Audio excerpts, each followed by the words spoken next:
E ela acabou se afundando, indo para os vícios, e ela trouxe o vício para dentro de casa. Conseguiram tratar do psicológico, conseguiram tratar da aparência, mas o fundamental é a alma, né? Porque tem coisas que acontecem e as sequelas não ficam na aparência, mas a alma ferida.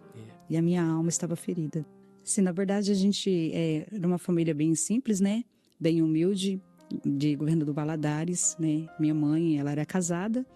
Desse relacionamento, ela teve 6 filhos, né? E a gente já nascemos de uma família estruturada, bem, aparentemente, né, bem, até que a minha mãe conheceu a religião, né, o ocultismo, né, e a gente passou a frequentar desde criança, aprendemos muitas coisas lá dentro, e aí, no impasse, a nossa vida assim virou de cabeça para baixo, né, por uma fatalidade que aconteceu na nossa família, e de repente a nossa vida mudou assim da água para o vinho. Nós éramos uma família feliz, estruturada, até a minha mãe tomar uma decisão, né? Eu acho que tem decisões na vida que a gente toma, seja boa ou ruim, a gente precisa ter ciência que tudo tem uma consequência, né? E esse caminho, esse impasse que ela deu, gerou muitas consequências para a nossa família, né? Desde a nossa infância, na vida dos meus irmãos, na nossa vida. E a gente sofreu bastante, né? Eu vi bastante sequelas, né? A gente passou por muitos traumas, onde eu vou contar um pouquinho aqui de tudo o que aconteceu. Mas o bom de tudo isso é que começou mal a história, mas graças a Deus a gente encontrou Jesus no meio do caminho. E aí a gente renascemos no meio das cinzas, né? Glória a Deus, glória a Deus. Então, mas vamos começar lá da sua infância, né? Sim. Como que foi a sua infância? Você já nasceu num lar, como você disse que a sua mãe ela já era dessa religião ou ela foi para essa religião? Como é que é? Não, na verdade a minha família já era, né? Sempre foi. Sempre foi. A minha família já era. E aí a gente cresceu num lar assim e fomos aprendendo, né? E aquilo que a gente aprende, a gente acaba levando para a vida, né? E a minha mãe, ela conheceu o meu pai, que também acabou seguindo, né, esse caminho. E ele era uma pessoa super bem, super tranquila. E aí, é como diz a palavra do Senhor, né? Um abismo chama o outro, e foi o que aconteceu. Né? De repente, ela achou que estava tomando uma decisão certa, porque a vida ela é feita de escolhas, né? E dependendo da escolha que a gente faz, tudo tem uma consequência. E gerou muitas consequências, né? Principalmente na vida dos filhos. Na nossa infância, minha mãe acabou separando do nosso pai biológico, né? Na nossa infância. E ela saiu, né, de Governador Valadares, porque ela passou por um casamento muito tóxico, abusivo, com muitos complexos, né? E ela não suportou, né, as guerras espirituais que ela venceu nesse casamento, e ela decidiu abrir mão desse casamento. E ela veio para São Paulo com os filhos muito pequenininhos, à procura da ajuda da família, né? De um apoio da família, da rede da família. Só que quando chegou aqui em São Paulo, ela não localizou a família dela, né? E ela veio a princípio com uma proposta de que os amigos ajudariam ela, e quando ela chegou em São Paulo, que ela estava com todos os filhos pequenos, ela não teve o amparo que ela precisou. E aí foi onde ela foi para as ruas de São Paulo, morar nas ruas, com os filhos muito pequenos. Minha mãe conheceu uma pessoa, e essa pessoa prometeu ajudar, cuidar dos filhos dela, e foi aonde ela aparentemente parecia que ela estava saindo, né, do meio dos escombros, mas na verdade ela estava entrando num abismo mais profundo do que o outro, que essa pessoa também fazia parte, né, dessa religião. E além de tudo, essa pessoa ela tinha envolvimento com droga, com prostituição, só que ela não apresentou isso de início, né? Mas o decorrer do tempo foi dando sinais, só que a dependência emocional foi o que pegou ela. Ela amava pelos dois, né? E aí ela foi morar com esse rapaz, viveu com esse rapaz, aonde nós todos chamávamos ele de pai desde pequeno, né? Eu vim saber que ele era meu padrasto já lá na frente, né? Mas a gente tinha um amor muito grande por ele.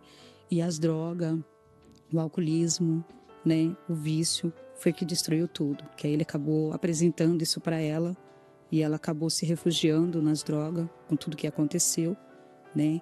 E ela acabou se afundando, indo para os vícios, e ela trouxe o vício para dentro de casa. E ela tentou procurar ajuda da família, mas ela não conseguiu.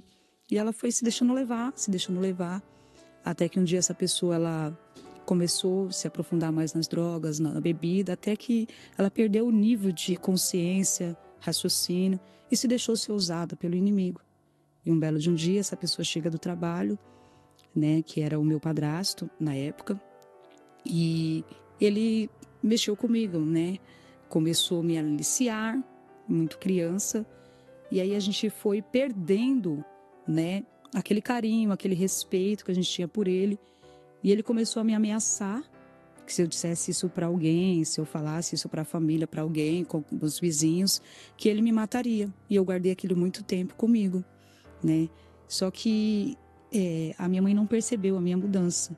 Era um ciúmes muito possessivo que ele tinha, né, comigo. Ele deixava meus irmãos brincar, mas ele era aquela proteção de pai, entre aspas, sabe? E as coisas foram acontecendo por detrás dos bastidores. Ela não se atentou porque ela já estava muito envolvida com as drogas, com a bebida. Então ela não prestou atenção nisso, né? Porque tudo na vida dá sinais. Mas quando a gente tem consciência, que a gente tem um raciocínio saudável, quando a gente tem uma direção de Deus, a gente fica atento aos sinais. Sim. E ela não percebeu. E foi onde as coisas foram se agravando dentro de casa. Até que chegou um tempo que as coisas ficou tão séria, né? Que ela percebeu o meu comportamento. Eu já não brincava mais com meus irmãos, eu já não me relacionava mais com as pessoas. E aí eu fui para a escola. Com 8 anos de idade eu fui para a escola. E uma professora muito iluminada por Deus, né? Ela percebeu que eu era diferente das outras crianças. E ela começou a trabalhar, né? E daí ela era cristã na época, eu não sabia nem o que era isso, né? Eu me lembro que na nossa infância, antes de começar as aulas, ela sempre reunia as crianças, fazia uma oração, onde dá início às aulas.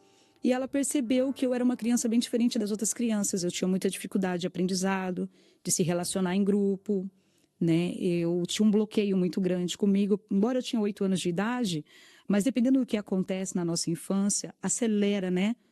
Acelera o processo na nossa vida. E ela foi ganhando a minha confiança, se aproximando de mim. Foi até que um dia eu acabei contando tudo para ela. Para mim, parecia que eu tinha saído um sem caminhão de cima de mim, né? Para mim foi assim, nossa, a minha libertação. Mas na verdade foi onde começou todo o processo. Perdão, quantos anos mesmo você tinha aí? 8 anos de idade. 8 anos. 8 anos de idade. Meu Deus. 8 anos de idade. E aí ela percebeu, e o que eu não sabia, que ela estava com um gravador dentro da bolsa, gravando a nossa conversa. Ela já tinha passado para a direção da escola, eu não sabia. E ela gravou toda a nossa conversa. E quando foi no final da aula, eles me levaram para a secretaria e o conselho tutelar já estava lá me aguardando. E dali da escola, a gente foi recolhida para o conselho tutelar. E aí, Todos vocês? Na escola, primeiro foi eu. Depois eles foram até a minha casa e recolheram os outros filhos da minha mãe. Aí foi provada a inocência dela, o rapaz foi preso na época, né? E a nossa vida virou-se um transtorno, né? Da noite pro dia, tipo, perdi casa, família, irmãos, tudo. A sua mãe, pelas drogas, não... Por tanto de usar drogas, nunca... Não, até porque quando acontecia essas coisas, era sempre longe dela. Sempre longe. Entendeu? E você tinha medo de falar com ela? Muito medo, muito medo. Ele ameaçava você? Sim, diversas vezes, né? E aí eu me lembro que teve um período da minha infância que ele tinha pedido pra minha mãe cortar o meu cabelo, que ele tinha muitos ciúmes no meu cabelo, que sempre gostei de cabelo comprido, né? E ele pediu pra cortar o meu cabelo, porque na época eu tinha pegado piolho, né? E ele pediu pra cortar o meu cabelo. E a minha mãe pediu pra ele levar eu pra cortar o cabelo. E era pra ter cortado o meu cabelo pequeno, ele mandou raspar a minha cabeça. Raspar por quê? Porque ele tinha um ciúmes possessivo de mim. As pessoas me elogiavam meu cabelo. E aí, na época, aí fica até tenso, emocionado. Pegar o papel. Eu acho que tá por aí. Tá bem no gaveta ali. Pode continuar. E aí, nesse período, eu comecei para a escola e eu comecei a sofrer bullying na escola. E aí, eu me lembro que eu recebi um apelido de Maria João. Começaram a me chamar de Maria João. E até, a princípio, na escola, achou que eu tinha auto me bloqueado por causa desse bullying que eu estava sofrendo na época, né? Mas, na verdade, aquilo ativou em mim vários gatilhos, né? Na época, vários gatilhos. E foi onde eu comecei a me comportar como João na escola. Aquilo entrou dentro de mim e criou raízes dentro de mim. E eu comecei a me comportar como um menino na escola. Comecei a gostar de meninas na minha infância. Gerou em mim muitos traumas complexos de inferioridade, né? E aí a gente começou a passar por muitos processos que foram muito doloridos.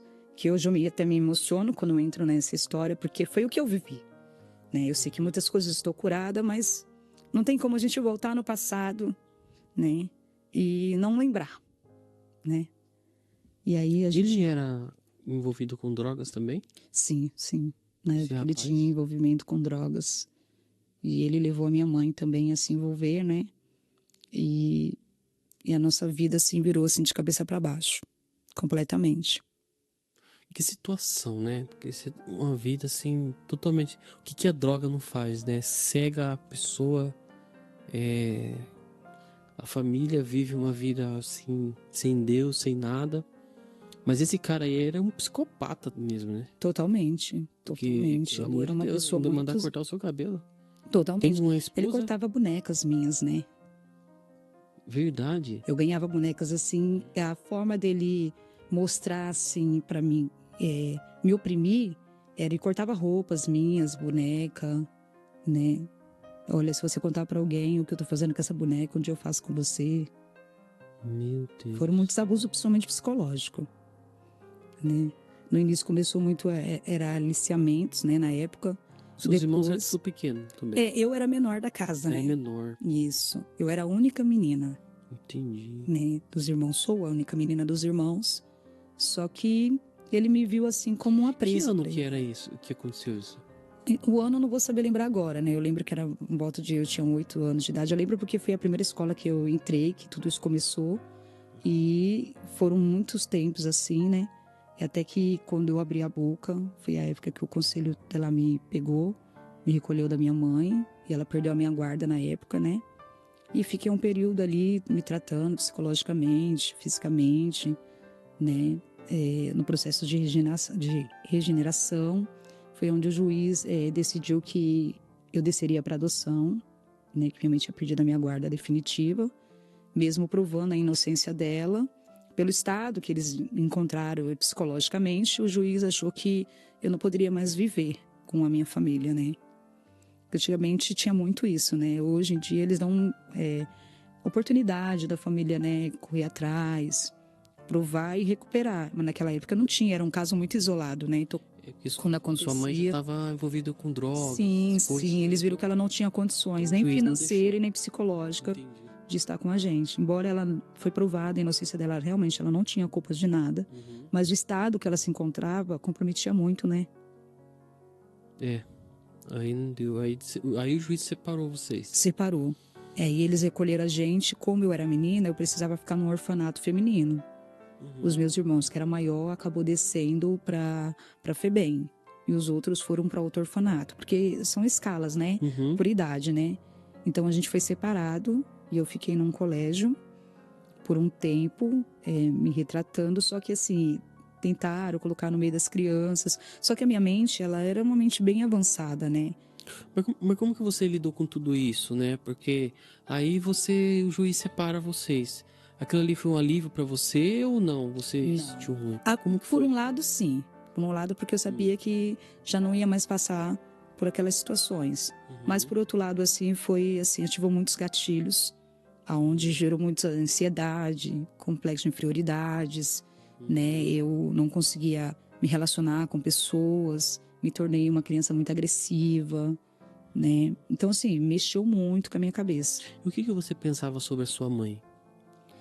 Na verdade, assim, quando eles me recolheram, eles falaram assim, ó, você vai com a gente e daqui a pouquinho você vai ver a sua mãe.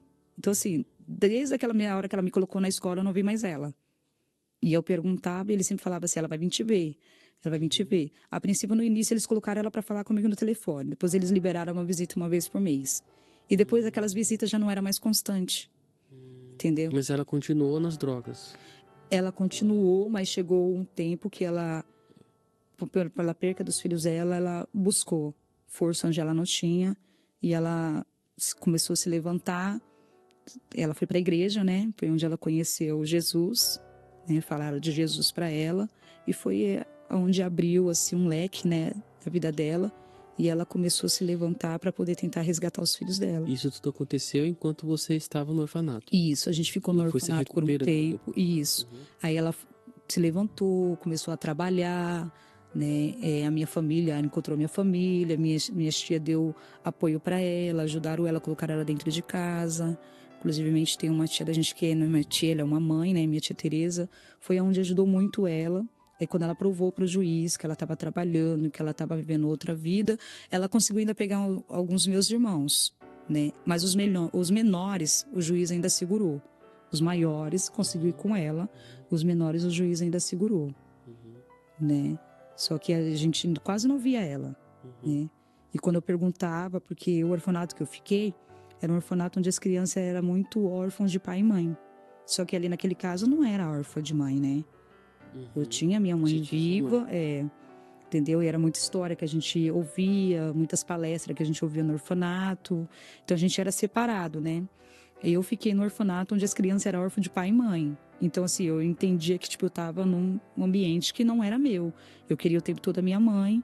Aí eles têm uma técnica que eles trabalham com a gente, né? Pra tentar curar a gente, né? Passei com psicólogo, psiquiatra, tomava calmante para dormir, porque eu tinha muita crises, né? Na hora de dormir. E aí a gente foi passando por processos e etapas, né? Só que mesmo assim, aquilo me me bloqueou. Eu não queria aquilo que eles tinham para me oferecer. Tudo que eu queria era minha mãe o tempo todo. Não resolvia. Não resolvia. Uhum. Era um grito que eu tinha dentro de mim e eu não podia gritar para ninguém, né? É aí que complica, né? Tipo, a justiça não podia devolver você porque para eles a sua mãe estava nas drogas, você não tinha condição de voltar. E você queria sua mãe. Sim. Só que você tinha que obedecer o que a justiça decretou, né? Sim. Era uma situação complicada, né? Bastante. A sua mãe tentava te reaver, Ela tentava, só que assim, é um acesso muito restrito, eu não sabia, né? Tipo, dentro do orfanato era um sistema. Lá fora era outro, eu não tinha contato com nada que estava acontecendo. Entendi. Né? Então, era totalmente diferente. Eu ficava perdida diante daquela situação, sem saída, querendo entender o que estava acontecendo, né? E eu não tinha uma resposta concreta. Porque quando você é criança, eles vão te dando esperança, né? Sim, sim. Que daqui a pouco vai resolver, isso. Daqui a pouco você volta. Né? Isso, exatamente. Aí vai passando o tempo, nunca acontece. E algumas crianças acabam se adaptando, né? Aquele sistema, só que no meu caso eu não me adaptei. Entanto que o juiz entendeu que era uma criança que já não podia mais descer para adoção. Enquanto isso, você não tinha contato com seus outros irmãos? Não, eu não sabia nem do paradeiro deles. Que diziam que ficaram na FEBEM? Não. Só um dos meus irmãos, que era o Pedro, né? Que ficou nesse mesmo orfanato que eu, só que ele ficou de um lado da ala das crianças, que era menor, e eu fiquei da ala das meninas. Às vezes a gente se encontrava no momento das refeições, porque era horário diferente. Eles estavam saindo, a gente estava entrando, ou vice-versa. E a gente se encontrava. E a gente dava tchau um pro outro de longe. Meu Deus, que bastante tenso. Mas como que era a vida deles, né, na FEBEM? Eles... Eu não sei nem se você pode compartilhar. Se eles... Então, é que assim, cada um de nós passamos a nossa experiência, né? Foram experiências diferentes, aonde eu fiquei, por fato de ser um orfanato feminino, a rede de apoio ela é bem maior, né? Para as mulheres, né? Eu não posso dizer o tratamento que eles teve lá, como que foi, mas assim, isso gerou um complexo em todos nós, traumas em todos nós, isso é fato, né? Então, como a gente não tinha acesso um com o outro, então não dava para saber. Só lá no longo da vida, lá na frente, quando a gente se encontrou, que a gente pôde compartilhar, né? Que a gente, quando um falou a história do outro, falou, nossa, não imaginava que você estava passando por isso. A gente falava, nossa, e você também não. Era e quanto tempo você ficou na FEBEM? FEBEM não, no orfanato. Perdão. Eu fiquei bastante tempo no orfanato. Eu não lembro o tempo exato que eu fiquei. Eu me lembro que eu passei por 2 orfanatos. Um orfanato eu passei que era para regeneração e cooperação, e depois eu fui para um orfanato, foi quando o juiz não quis mais que eu descesse para adoção, onde você ficava até os 18 anos de idade, estudava, fazia curso, e depois que você passava de maior, você poderia seguir a sua vida, construir família e seguir a sua vida. Você estava pronto para viver, né, a sua vida na sociedade, né, e seguir a sua vida até maior de idade. E aí eu passei por esse outro orfanato, foi onde o grau de... Tava tão alto sobre mim o grau de traumas, assim. E eu coloquei fogo nesse orfanato. Eu decidi um dia, eu fiz uma reunião com as crianças, no momento da nossa refeição, e eu tava decidida a fugir daquele orfanato. E isso já foi no Rio de Janeiro, né? Estava no Rio de Janeiro, E aí eu decidi fugir do orfanato. E aí eu manipulei as outras meninas, né? Pra gente fugirem, 8 toparam. E aí eu coloquei fogo nos colchão do orfanato e a gente fugiu pela lavanderia, que tinha um lugar que era uma lavanderia, onde recolhia as roupas de cama, as roupas das crianças. Eles amarravam num saco, jogavam num buraco e caía lá embaixo na lavanderia.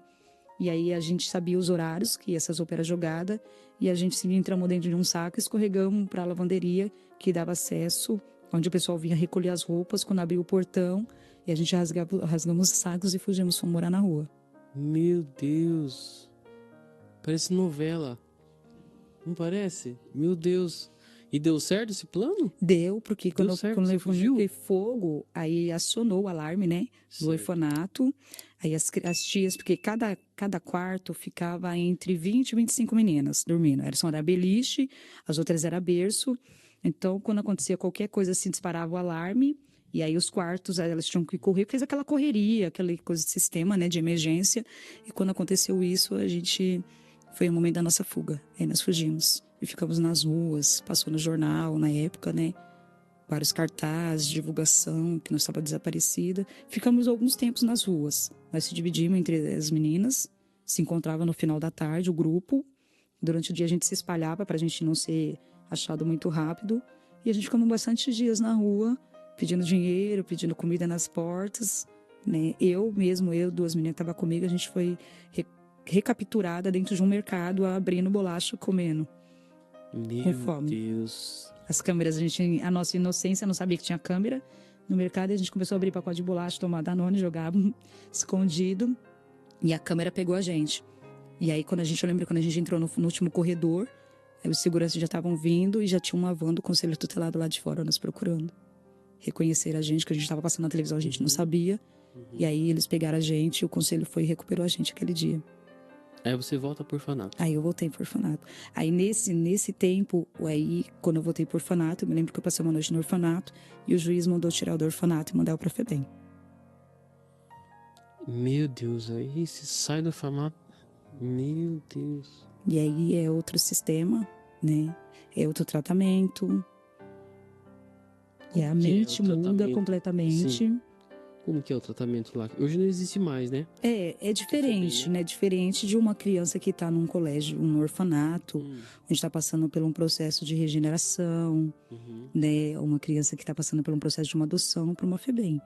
A FEBEM, ela já é mais intensa, o tratamento já é outro, né? Porque todo mundo que vai para a FEBEM vai porque cometeu alguma coisa errada, né? E o que eu tinha feito era muito grave, né? Porque, querendo ou não, coloquei em risco a vida de muitas crianças, de muitas pessoas, né?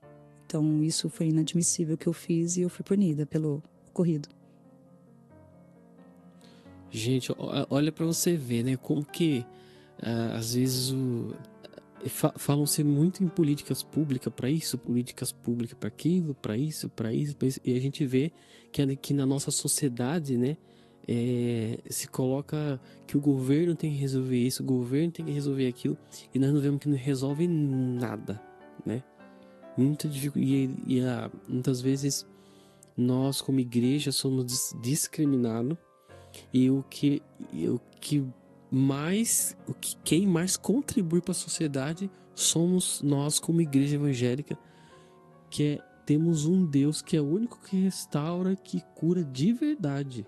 Exatamente. Porque, olha só, você passa por psicólogo, psicólogo, psiquiatra, tomar remédio. Você vê que é um sistema que não resolveu o meu caso. Não resolveu nada. Não porque as minhas feridas, elas eram externas, né? Exato. Entendeu? Porque assim, o homem, ele tem o limite dele, né? Sim, claro. Deus, ele deu sabedoria assim pro homem. Eu acredito que tem pessoas que são capacitadas, né, profissionalmente. Mas o meu caso era um caso que só Deus. Só Deus. E eles conseguiram tratar do psicológico, conseguiram tratar da aparência, mas o fundamental é a alma, né? Porque tem coisas que acontecem e as sequelas não ficam na aparência, mas a alma ferida. E a minha alma estava ferida. E você não tinha ninguém para te ajudar, né? Não, e eu não conhecia o evangelho. Para falar de Jesus para você, não tinha. Não, até porque quem quer pregar para uma criança? É verdade. Quem? Você vê uma criança na rua, você não imagina o que é, por que ela tá ali. O que ela tá fazendo ali? O que levou ela a estar ali? Eu entendeu? lembro da época da FEBEM, era bem mal visto, né? Sim, Quem não, ia falar pra que passou lá pela FEBEM, era delinquente, era exatamente. bandido. Para você ver que nem todo mundo que tá lá, né, ou que fez alguma coisa para estar lá, foi uma coisa aleatória. Tudo tem uma raiz, tem um Sim, fundamento, claro. né? É, uhum, E às vezes essas pessoas, elas não são ouvidas, né? com certeza. Que nem uma criança. Quem quer dar voz a uma criança? E você encarcerar uma criança, Entendeu? E a ainda, pior ainda bem que prisão, acabou isso aí, né? e a pior prisão é a psicológica. Exato. Viu? E aí você fica na FEBEM quanto tempo, né? Eu fiquei um tempo na FEBEM, eu fugi, consegui fugir. Ah, você fugiu da FEBEM Fugi da também? FEBEM, consegui fugir. Né? A gente tinha o horário que a gente tomava sol e eu pulei o muro e eu fugi. Eu fui para as ruas porque eu não aceitava aquilo, eu não queria aquilo, eu queria uma resposta, né? E ninguém sabia me dar a resposta que eu queria. Tive pessoas excelentes que cuidaram de mim, alimentação, roupa, mas não era aquilo que eu queria. Eu queria uma resposta de tudo que estava acontecendo. Eu queria saber onde estava a minha família, né? E eu me lembro que eu fugi, eu consegui chegar onde minha mãe morava, só que a minha mãe morava numa comunidade e o barraco da minha mãe tinha sido desativado. Minha mãe não estava mais lá. E aquilo foi uma das minhas maiores frustrações, porque eu queria a minha família de volta e toda vez que eu ia de encontro à minha família, eu não encontrava mais a minha família. Então aquilo foi me levando ao fundo do poço. Meu Fui Deus. perdendo as esperanças e foi aonde muito cedo eu conheci as drogas, né? Porque na rua você aprende de tudo. E a rua é a lei da sobrevivência. Você vale o que você tem. Então, para você valer alguma coisa, você precisa ser alguma coisa. E mesmo você não sendo, você acaba sendo, entendeu? Para mostrar que você tem uma palavra, entendeu? Para mostrar que você é alguém. E foi onde eu comecei a fumar nas ruas, conheci pessoas na rua e fui fazendo relacionamentos e fui indo, né? E nesse tempo eu não sabia onde meus irmãos estavam. E embora minha família já estavam atrás de mim, todo mundo atrás de mim, e eu procurava, eles não encontravam, eles me procuravam, não me encontravam. Era tudo muito tenso. E você vai pras ruas, você entra nas drogas Sim. e você achou refúgio nisso. Sim, as drogas para mim, na época, ela foi como um calmante. Parecia que quando eu usava a droga, eu ficava calmo. Entendeu? Que é isso que ela faz, né? É, Uhum. é aquele negócio momentâneo e passageiro. Eu queria, naquele momento, amenizar a minha dor. E foi uma porta que eu achei, que para mim acalmava, né, meu coração. Só que era um engano, né? Que na Sim. verdade eu estava me afundando dia após dia e não estava vendo. É algo muito invisível. E você perdeu mesmo o contato com a sua mãe? Não conseguia achar ela? Perdemos o contato com a minha mãe, ela Ninguém te perdeu o contato ajudou? pra gente. Eles estavam me procurando, né? E eu estava nas ruas, não sabia de ninguém, dos meus irmãos, de ninguém. E até que, entanto, aí, quando a minha mãe me achou, né? E ela decidiu fugir comigo para São Paulo, né? E eu fugia dela, porque quando você fica nas ruas, você aprende a viver nas ruas. Você cria aquela autoconfiança, aquela autodependência que você não tem, mas você acha que você tem. Tipo, não preciso de ninguém para nada, já sei viver. Entendeu? Me tornei uma criança muito rebelde. O que eu passei me tornou uma pessoa muito ruim, muito amarga. Né? Existem processos que tiram a nossa identidade.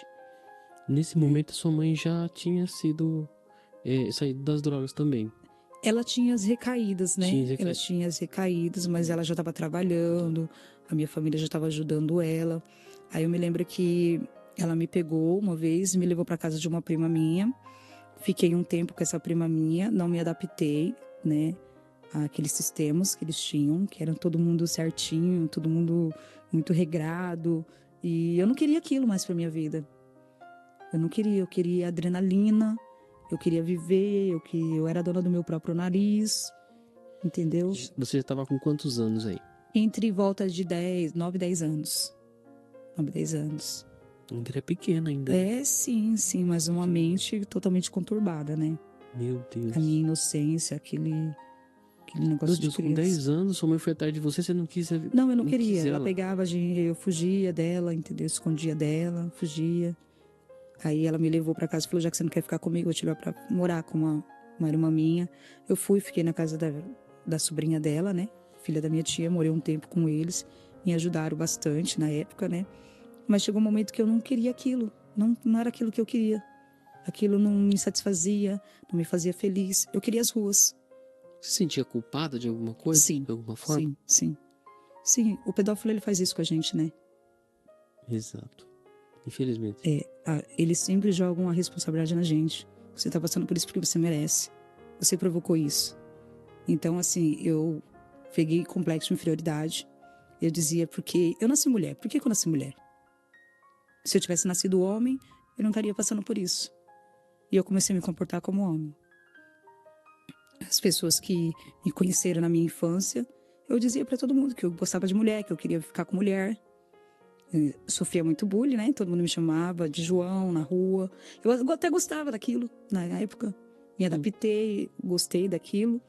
E eu comecei a alimentar esse sentimento, né? Para algumas pessoas eu ocultava, para outras eu assumia. Entendi. Mas aí você chegou a ficar com mulheres, com homens? Foram Como poucas foi isso? vezes, né? Foram poucas vezes. Sim, beijar, né? Foram poucas vezes Entendi. para provar que era aquilo mesmo que eu queria, né? Foram poucas vezes, mas aconteceu sim, na minha infância. Bom, e aí você vai crescendo, quanto tempo ficou nas ruas?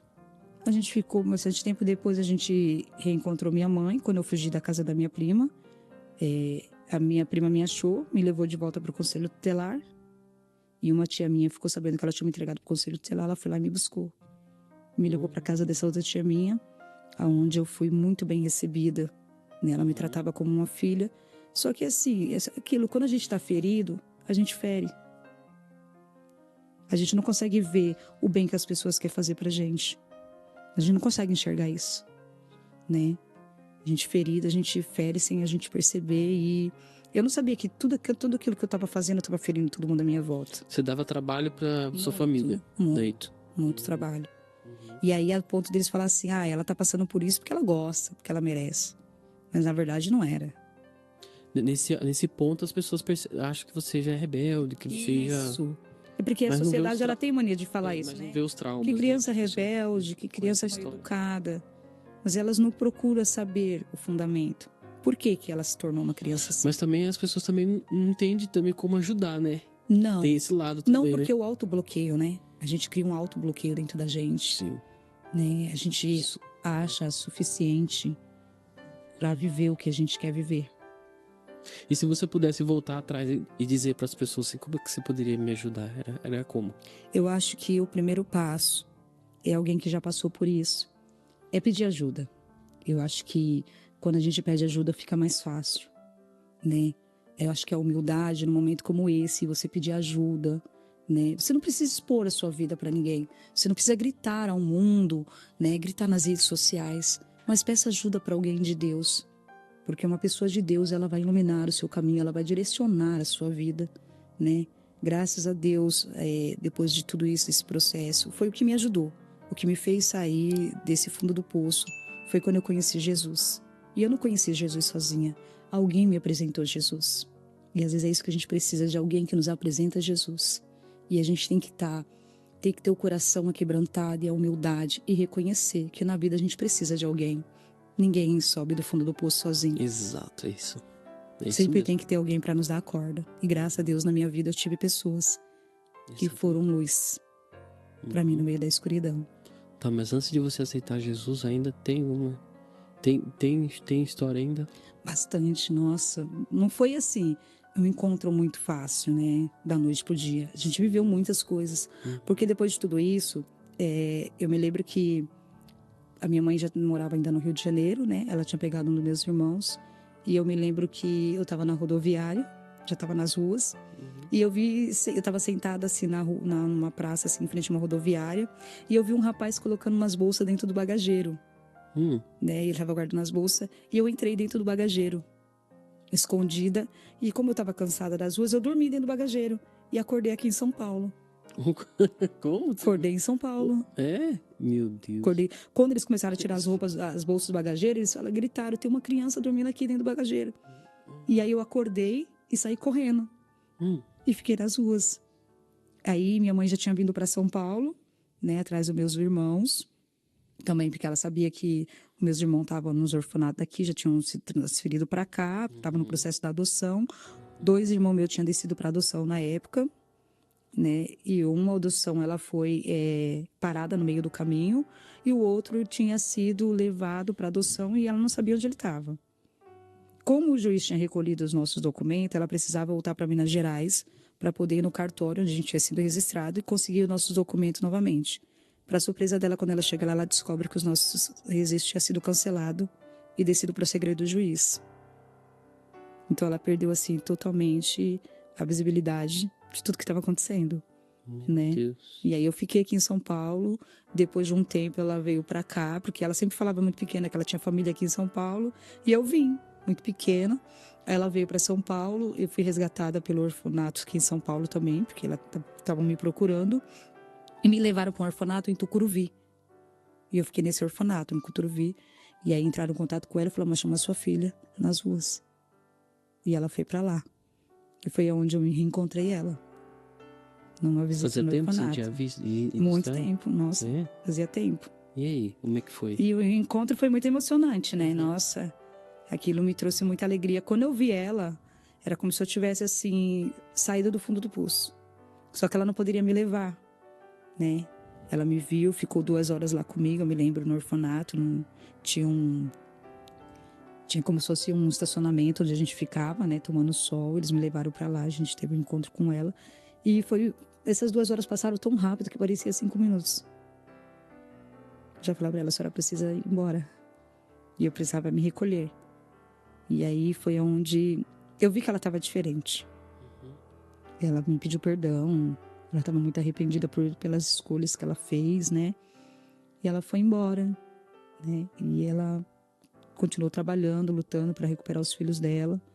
E meus outros irmãos, eu não sabia ainda onde eles estavam. Aí, com o tempo, ela conseguiu pegar um dos meus irmãos. E foi onde eu fugi de Tucuruvi e fiquei com ela e nunca mais voltei pro orfanato. Aí eu fugia de casa, né? Fugia de casa, ia pra rua, não dava satisfação. Me tornei uma criança muito rebelde na época. E ela não tinha moradia.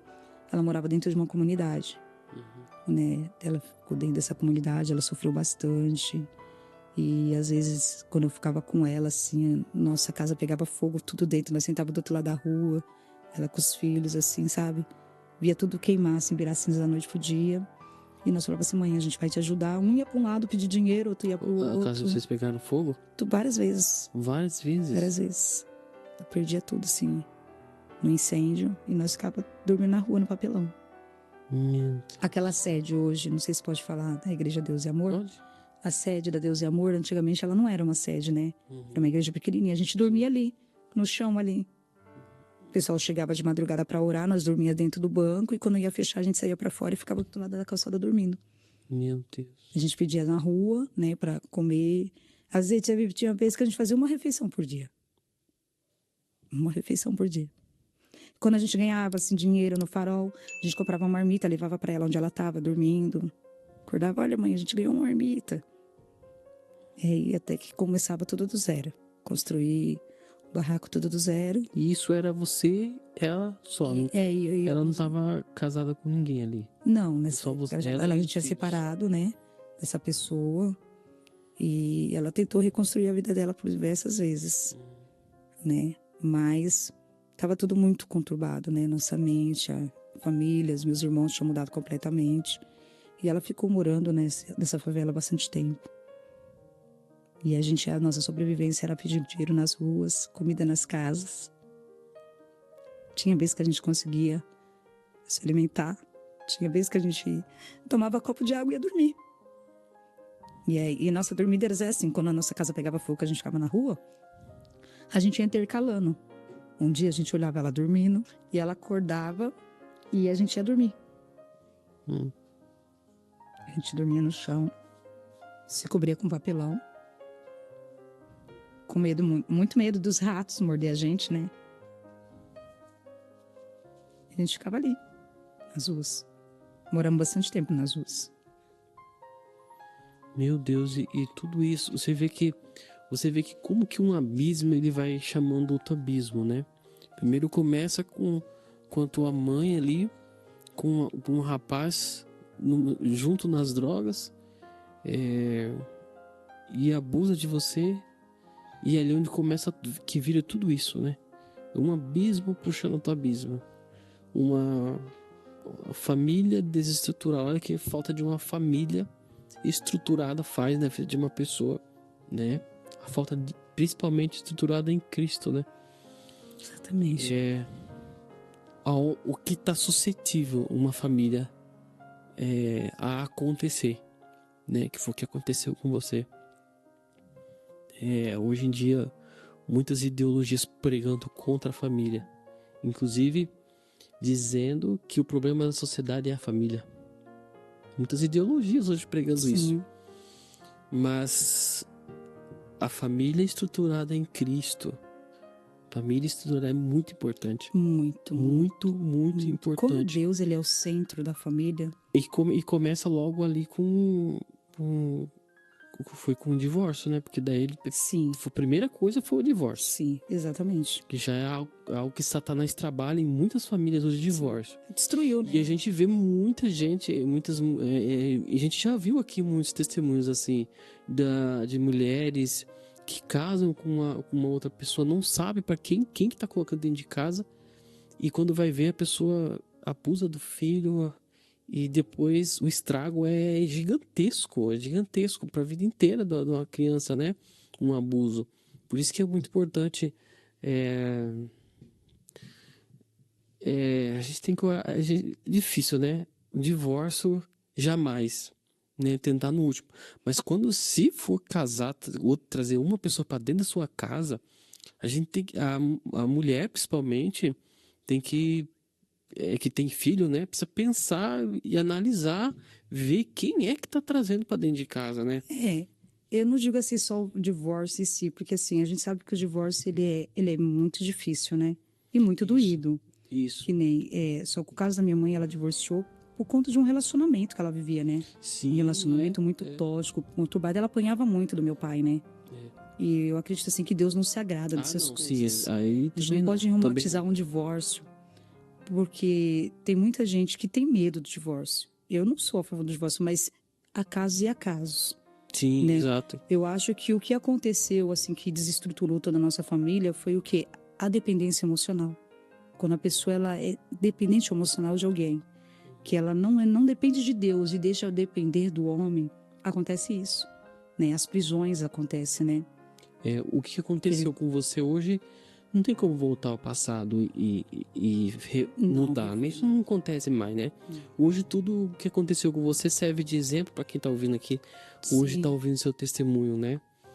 Porque às vezes tá passando, porque às vezes a gente não tá falando com pessoas que tá nas drogas, pode ter gente que tá pensando em se separar, pode ter gente que tá pensando um monte de coisa aí, e às vezes a gente não sabe o que tá passando no coração aí de quem tá ouvindo, mas pense duas vezes quem você vai colocar dentro de casa, com quem você vai se relacionar, ou se você vai deixar, ver se não vale a pena você fazer um pouquinho mais de esforço de reconquistar seu marido, né?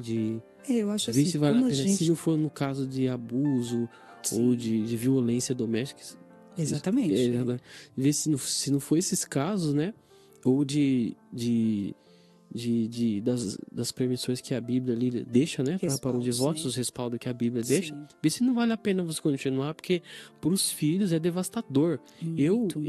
Meus pais uma vez cogitaram fazer isso, meus pais não se separaram, mas meus pais me cogitaram fazer isso. Meu Deus do céu, eles não chegaram a fazer, não chegaram a se separar. Mas eu senti a dor que é de ver. A dor que eu orava a Deus, eu suplicava para que isso não acontecesse. Eu senti a dor que é de uma criança sentir os pais separando. Agora, a sua dor, o que você passou, eu não consigo imaginar isso. Porque é demais. Pois a separação destabiliza completamente, né? Destabiliza, a autoridade sai de dentro de casa. Exatamente. Entendeu? Porque é diferente de uma família lutar junto. Porque casamento, todo mundo tem seus altos e baixos. Passamos Sim. por muitas dificuldades. Mas eu digo assim, quando a gente coloca Deus no centro da nossa família, não é que as coisas são 100% boas, mas elas aliviam muito. Muito. Porque quando Deus ele entra, existe uma mudança. Com certeza. Em todos os sentidos. Né? Eu acho que faltou assim na minha mãe foi uma direção de Deus, né? Porque ela largou meu pai e pegou uma pessoa pior que ele, né? E ela não conheceu a pessoa direito. É o que não falo, muito cuidado com quem você leva para tua casa. Cuidado quando você rompe um relacionamento, né? Porque a gente tem aquela sensação assim, ai, eu vou sair desse problema, eu vou aliviar a minha dor. Só que dependendo com quem você se envolve, a sua luta dobra, o processo se estende maior. É por isso que eu falo, busque a Deus, busque uma direção de Deus. Não dê um passo sem a permissão de Deus. Exato. E o seu pai biológico? E como que é a participação dele nessa história toda? Ele não sabia de nada, né? Ele não Nada? sabia nada. Ele não tinha ciência, porque minha mãe separou, veio embora, né? Ele tentou reatar o relacionamento algumas vezes, não deu certo. Minha mãe estava muito decidida, né? Muito decidida. Então, ela perdeu totalmente o acesso com ele. Depois, lá na frente, a gente ficou sabendo que ele morreu, depois de muitos anos, né? Então, entendi. Ele morreu. Mas, assim, as consequências que essa separação trouxe na vida da minha mãe, na minha família, dos meus irmãos, foi muito grave. Foi muito grave. Você vê uma escolha, né? Uma escolha que você Uma faz escolha errada, né? Uma escolha errada. Olha o que acontece. Uma escolha errada. Porque pagou todo mundo, né? Pagou você, Todo mundo. pagou seus irmãos, Todo mundo. pagou ela. E foram anos, né? Sim. Anos e anos e anos. Eu também, assim, digo assim, mas também, assim, pelo fato dela ter vivido no ocultismo, né? Ela também fez muitas coisas erradas, né? Ela fez muitas coisas que não deveria, que vai contra, né, os princípios bíblicos, né? E como a Bíblia diz, aquilo que a gente planta, a gente colhe, né? Mesmo por falta de sabedoria, ela plantou, né? E às vezes aquilo que a gente planta, a gente não colhe diretamente, mas indiretamente, porque veio o reflexo na nossa vida, na vida dos meus irmãos, né? A gente pagou um preço muito alto pela escolha dela. Digo, no ocultismo e em relação a essa separação também. Eu acho que tudo foi uma influência, juntou tudo, sabe? Com certeza. Uma casa, quando ela não tem uma cobertura espiritual, quando ela não tem uma base bíblica, ela não tem uma estrutura, ela não tem uma direção de Deus, é uma casa sem telhado e uma casa sem chão. É consequência da amargura, né? Que você tinha, das pessoas, o ódio que você tinha de tudo, né? Você foi levando uma criança muito uma coisa rebelde. levando a outra e... Muito. Gera céu. muitos traumas, você não tem noção. Eu queria, assim, aproveitar essa oportunidade e conscientizar, né, ao abusador, né, o que ele faz na vida de uma criança, o que ele faz numa família, né, e talvez eles não tenham noção do estrago que eles fazem.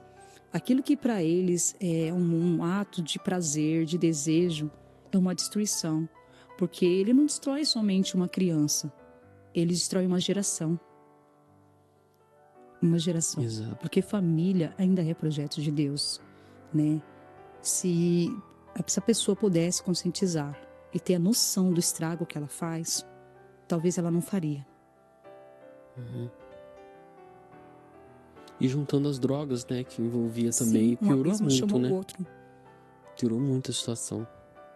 E daí você contando a história, contando o seu testemunho, a qual você foi morar com a sua mãe, e vocês moravam numa comunidade lá, e várias vezes a sua casa pegou fogo, né? Você disse, né? Caso moravam morando na rua.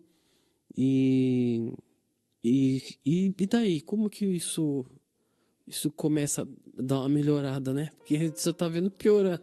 A gente viveu muito tempo, né? Muito tempo nessa comunidade e por diversas vezes pegou fogo, não só na casa da minha mãe, mas na casa de muita gente. Na época a gente tinha apoio da prefeitura, eles lavavam cobertor, doavam-se madeira para reconstruir as nossas casas, né? Por muito tempo a gente viveu isso, né? Minha mãe, meus irmãos, os vizinhos. E não tinha água na comunidade, viu? A gente tinha luz, mas não tinha água. Tinha um corpo de bombeiro, a gente pegava água no corpo de bombeiro. E eu lembro que na época, pelo fato de não ter água dentro da comunidade, o que a gente fazia? A gente pedia dinheiro nas ruas, comprava roupa nos bazar, e a gente subia lá no chafariz, na Praça da Sé, tomava banho, ia nos bar, trocava de roupa, jogava roupa no lixo e seguia a nossa vida na rua. Nossa, sério? Não tinha Que água, situação. porque o corpo de bombeiro, eles davam bastante água pra gente, pra se alimentar, mas não era o suficiente, né, pra comunidade toda, né? E por diversas vezes isso repetia, porque não tinha onde lavar roupa, não tinha onde estender. Então a gente tomava banho no chafariz, lá na Praça da Sé, trocava de roupa nos banheiros ou a gente pedia para alguém nas casas uma garrafa de água, comprava água para tomar banho. Quando tomava banho, chegou vezes a gente ficar sem tomar banho, né? Não foi uma nem duas, diversas vezes.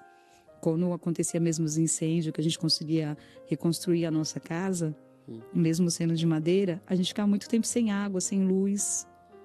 E a gente, de certa forma, ficava o dia inteiro nas ruas e voltava para o barraquinho que a gente tinha só para dormir. Já estava à noite, já estava escuro, né? Entrava para dentro e dormia. Foi uma vida bastante difícil. Muito difícil. Bastante Meu difícil. Deus, não consigo imaginar. A fome, ela dói nos ossos. Eu imagino. Meu Deus. Dói nos ossos. E daí a sua mãe morando na rua, você recebendo ajuda da prefeitura? De pessoas. Vocês chegaram em uma igreja, procurar a igreja? Então, como ela era do ocultismo, ela buscava ajuda lá, né? Ah, você sempre buscando. Entendeu? Ela buscava ajuda lá, porque ela tinha uma certeza que era lá que ficava bem, que ela ia se levantar, né? E foi passando o tempo, ela percebeu que a vida dela não mudava, só piorava, só piorava, só piorava. Uhum. Aí, devido a todo esse ocorrido, a gente ficou bem distante dela, né? Como a gente sumia, ficava nas ruas. E a gente perdeu totalmente o contato dela, porque assim, a gente saía e não tinha hora para voltar. E aí minha mãe conheceu... Aí teve um dos incêndios que teve na comunidade, que a prefeitura tirou a favela e levou a gente para um alojamento, né? Tirou a gente do centro de São Paulo e levou a gente para a Zona Leste, Itaquera, num alojamento. Aí ficamos lá. Minha mãe não se adaptou a esse alojamento. E nesse intervalo, minha mãe conheceu outra pessoa. Eu já estava trabalhando, ela conheceu outra pessoa. Ela foi morar com essa outra pessoa e a gente ficamos, só os menores, morando sozinho no alojamento. Ela ia lá, em vez em quando, levava a compra pra gente, voltava. Como eu já estava assim, na rua, então eu saía, aparecia 20 dias, 15 dias, eu sumia. Quando eu sentia saudade deles, eu aparecia, via. E ficou esse bom tempo, a gente morando nesse alojamento. E ela começou a trabalhar, foi morar com essa pessoa, sumiu. A gente também não tinha mais contato com ela. E aí eu tava já nas drogas, tava morando com amigas nas ruas, nas drogas, vivendo e acontecendo, né? Aquela coisa toda. E aí eu me lembro que teve um período da minha vida que eu tentei suicídio contra a minha vida, né? Nas ruas eu tentei suicídio, tava muito louca de droga, tinha bebido bastante, né? E aquele dia eu ouvi muitas vozes, entrei numa alucinação e eu tentei suicídio contra a minha vida. Eu já tinha bastante tempo que eu não via minha mãe, não tinha contato com a minha mãe. Ela estava morando com outra pessoa, não sabia onde, não queria saber aonde. As pessoas diziam que ela me procurava, mas falavam, sua mãe passou aqui, esteve aqui te procurando. Então eu sumia, porque eu não queria mais ver ela. Não queria mais contato com ela, não queria mais saber dela. Estava vivendo a minha vida. Com algumas amigas nas ruas. Com quantos anos aí? Eu já estava com, acho que, entre 14 e 15, 16 anos, nessa faixa, dessa idade. Então eu estava vivendo a minha vida. E aí eu ia pra balada, usava bastante droga, sabe?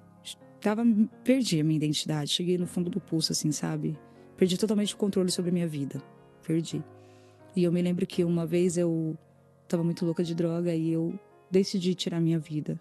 Comecei a ouvir muitas vozes gritando na minha cabeça e aquelas vozes me diziam assim, eu tenho um jeito de aliviar a sua dor. A única maneira de você não sofrer mais é você tirando a sua vida. E eu dei vazão àquelas vozes. E eu me lembro que eu tinha bebido muito, tinha usado muita droga aquele dia. Já tinha uns 5 dias que eu estava usando droga constantemente, sem beber, sem dormir, sem comer, né? Porque a droga, ela tira a fome.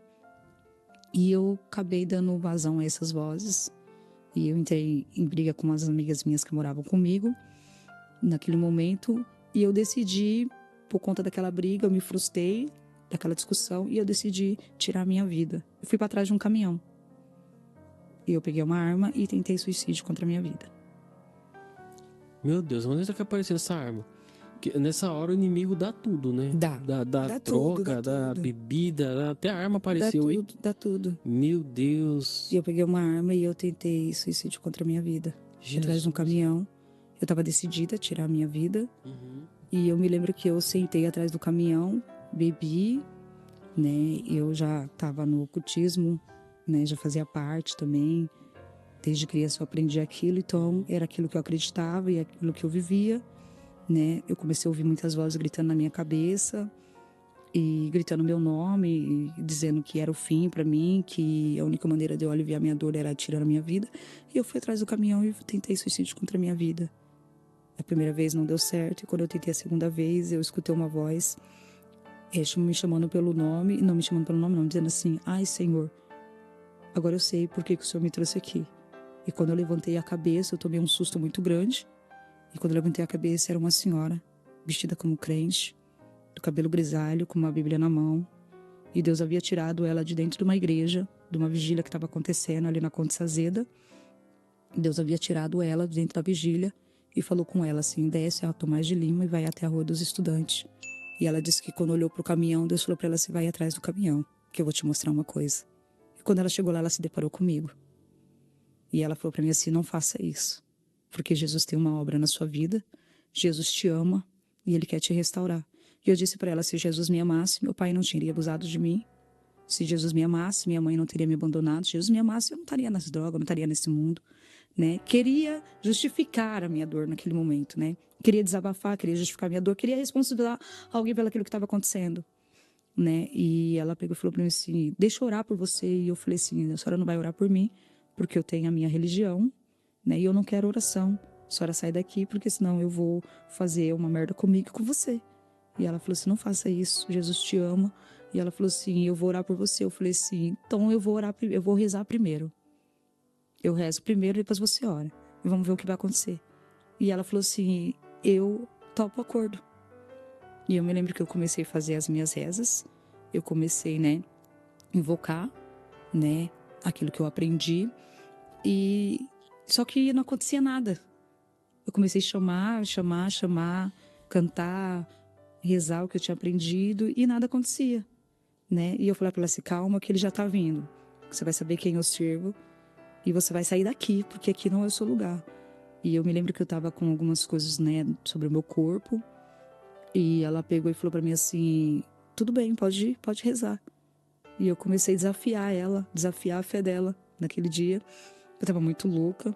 E quando eu dei aquela acalmada, e eu fui para ela assim: então faz o seguinte, faz a sua oração, porque eu tinha aprendido que a gente não podia falar com crente, não dar a cabeça para crente orar e nem dar as costas para eles. Fui para ela assim: mas a senhora vai fazer a sua oração distante de mim, não põe a mão em mim. Ela falou: tudo bem, eu não vou pôr a mão em você, eu vou somente orar. E eu me lembro que a oração dela foi assim: Deus de Israel, Deus que manda nos céus e na terra, hosana nas alturas, eu nunca me esqueço. Ela falou assim: não é sobre o ambiente, é sobre essa vida. E essa alma é tua. E quando ela falou essas palavras, desde quando eu passei pelos abusos, o meu coração ele era um coração muito de pedra. Eu não chorava mais, né? Eu tinha muito ódio dentro de mim, muita raiva. Embora eu não contava para ninguém aquilo, mas era algo que me corroía por dentro. Quando ela fez aquela oração, no meu rosto começou a cair muitas lágrimas. E eu ficava perguntando assim: por que eu tô chorando? Por que eu tô chorando? E eu tentava conter aquelas lágrimas, disfarçar para ela não ver.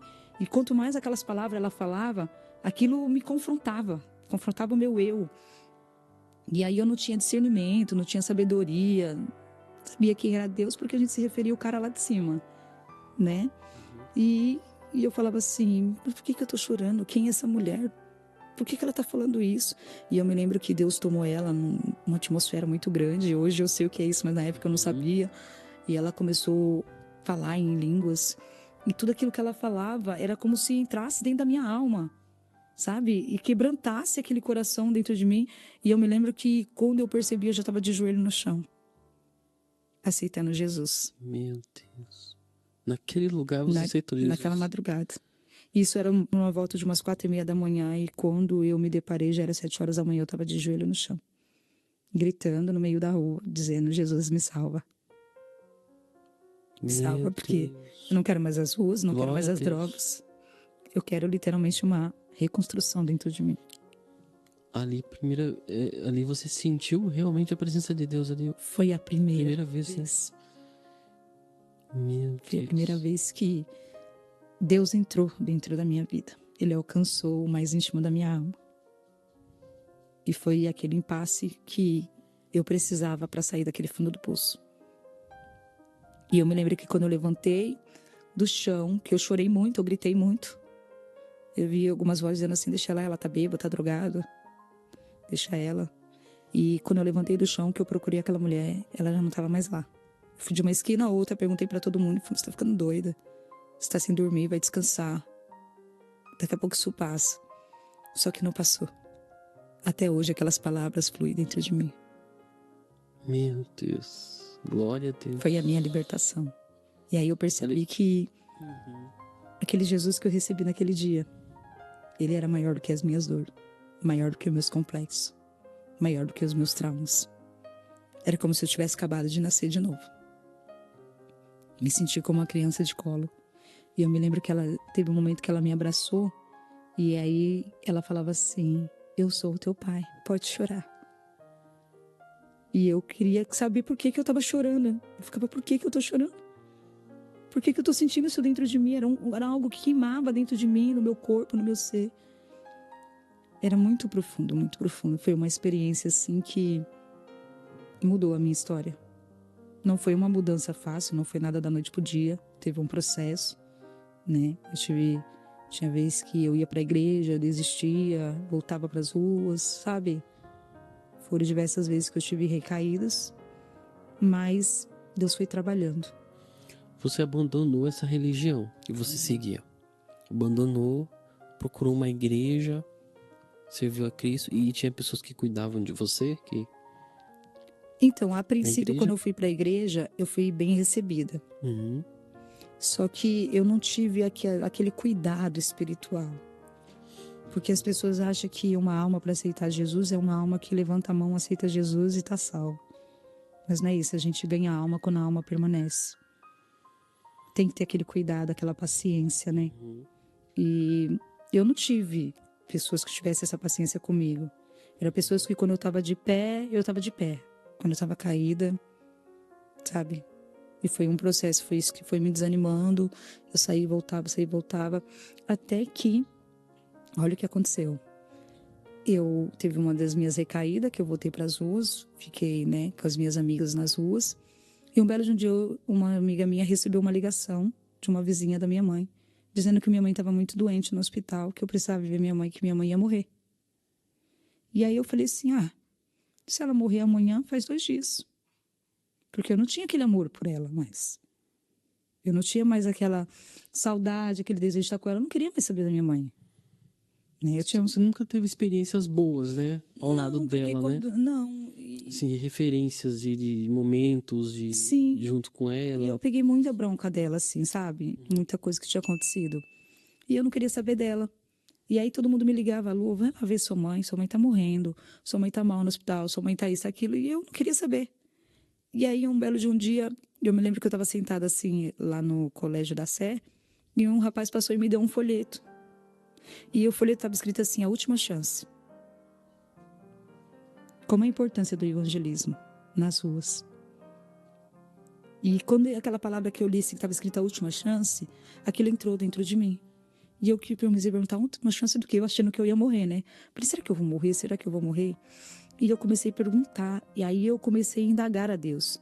Eu falei: Deus, se o Senhor existe, se o Senhor me ama, se o Senhor me ouve, por que é a última chance? E aí onde Deus ministrou no meu coração: vai lá ver ela, porque é a última chance. E eu fui. Ela estava muito doente, estava internada no hospital, não sabia ainda o que ela tinha. E aí eu fui até o hospital, e quando eu cheguei no hospital, que eu vi ela naquela situação, eu desreconheci a minha mãe.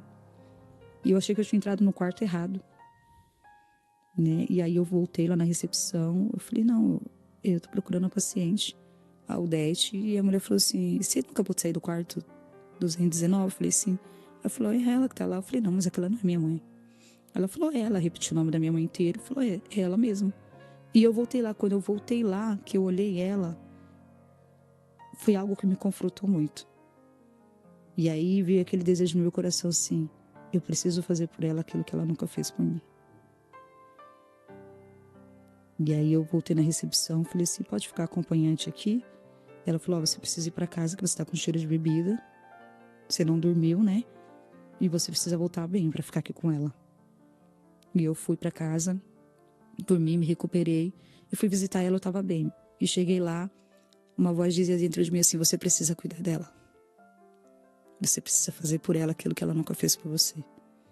E aí eu tava no horário de visita, entrou uma senhora evangelizando dentro do quarto. E ela falou pra mim assim, eu preciso falar com você. Eu falei, comigo? Você me conhece de algum lugar? Porque eu era muito desaforada, né? E ela falou assim, não, eu não te conheço, mas Deus te conhece, eu tenho um recado de Deus pra tua vida. E eu me lembro que eu saí pra fora, ela entregou o recado de Deus.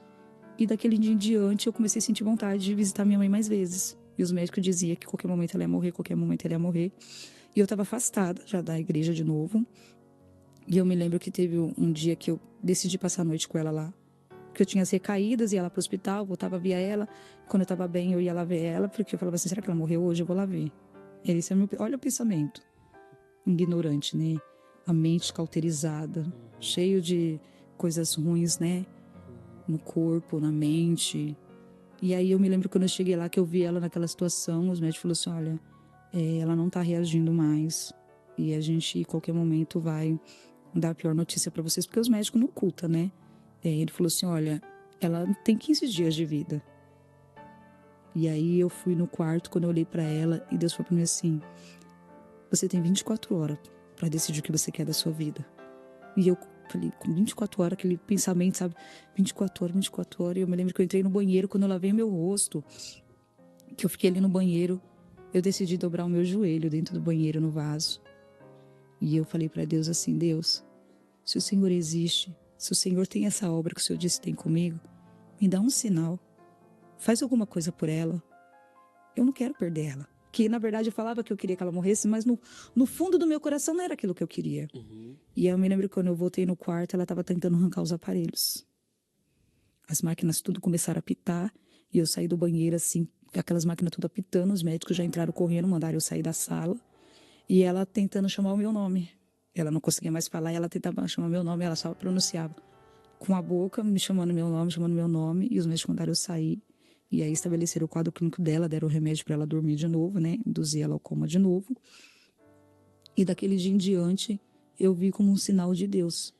E eu falei, eu acho que chegou a hora de eu voltar para a igreja. Eu acho que chegou a hora de eu me render a Jesus. E eu fiz um voto com Deus dentro daquele quarto. Falei para Deus que se Deus tirasse ela daquela situação, eu serviria a Ele. E Deus tirou. Com 3 meses, a minha mãe estava tendo alta numa cadeira de roda do hospital. Sem cabelo, de fralda, pesando 28 quilos. E eu levei ela para casa. E aí eu voltei para onde meus irmãos estavam com ela. E aquele dia eu decidi abandonar as drogas para cuidar dela. Fiquei 2 anos cuidando da minha mãe acamada em cima de uma cama. Indo pro hospital, voltando, os vizinhos, muita gente acompanhou muita coisa. E a gente não sabia o que ela tinha. Os médicos falaram que era um câncer, que era um câncer. E aí chegou um dia, eu fui na igreja, o pregador estava pregando assim, que aquilo que a gente mais temia, que iria nos acontecer. Era uma mensagem mais ou menos assim, na época, que eu lembro que ele tinha falado. E aí quando chegou no horário de visita, que ela teve uma recaída, voltou pro hospital, os médicos falaram assim, você sabe o que sua mãe tem? Eu falei, não. Ele falou assim, ela tá com HIV. Meu Deus, ele descobriu HIV. E eu falei assim, HIV? E eu falei assim, e naquela época, se falasse de HIV, doenças assim, era uma doença muito preconceituosa, né? É, exato. Então, assim, eu me apavorei na hora. Foi um baque muito grande. E eles falaram assim, e ela tem poucos dias de vida, né? Os exames, a gente descobriu agora, pelo fato que demorou muito tempo, 2 anos para tratar, né? Da descoberta da recaída que ela teve, esses 2 anos doente. Ela evacuava muito, ela vomitava muito, nada parava no estômago dela. né? E aí não tinha ninguém para cuidar dela. No hospital não tinha ninguém. E aí eu falei assim, eu vou cuidar dela. Eu vou cuidar dela. Ah, você precisa trocar traleres, cobertor, lençol, aquela coisa toda, né? E eu decidi cuidar dela, ficar no hospital com ela, cuidando dela, trocava ela, dava banho nela. Antes das enfermeiras virem, eu já tinha dado banho nela. Eu assumi aquela responsabilidade para mim. E foi aquilo que foi ocupando a minha mente, que foi me afastando de pessoas, das drogas, do mundo. E eu decidi voltar para onde ela estava e comecei a cuidar dela por muito tempo. E ela se levantou, se regenerou. Né? Ela tinha aceitado Jesus, ela voltou para a igreja, ficou na igreja com o tempo. Eu tô tentando resumir aqui assim, sabe? Mas pode ficar à vontade. E passou um tempo, ela se levantou, foi para a igreja, ficou firme na igreja e eu voltei. Eu tive outra recaída, eu voltei pro mundo, fiquei no mundo.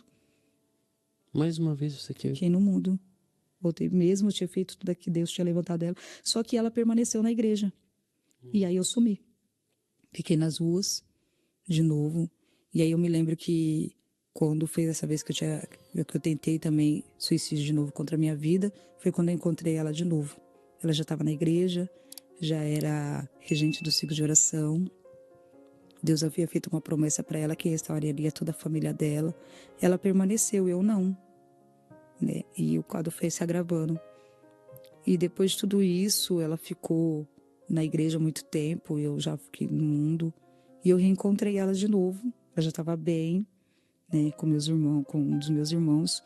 E um irmão meu estava com depressão muito profunda. Eu fui visitar ela e meu irmão estava muito doente, com depressão profunda.